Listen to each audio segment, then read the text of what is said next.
Qizlarjonlar, men magazinimga kelganman. Maminimiz trend bo'lib ketdi. Bilasizlar, bir kunda qolmay ketgan. Bundan paftor keldi, ulgurib olinglar, chunki shunaqa asal turadi. Bahor, yoz, kuzda ham даже maza qilib kiyasizlar. Ko'chada kim kiysa, hamma to'xtatib so'rayotgani mana shu fasonimiz bo'ladi. Shunaqa asal turadi. O'zingizlar ham ko'chaga bir marta kiyib chiqinglar, ishoninglar, kamida 10 ta odam sizlardan so'raydi shuni.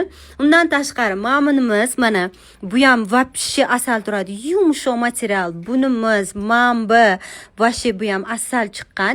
Mana bundan bor.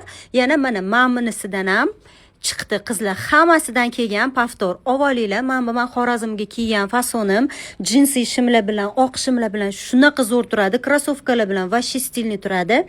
Mana bu oldi zamochkali namaznikimiz umra uchun kecha men kiyuvdim, hamma so'radi. Bundan mana bunaqa namaznik mana xuddi shuni boshqa ranglaridan kelgan. Endi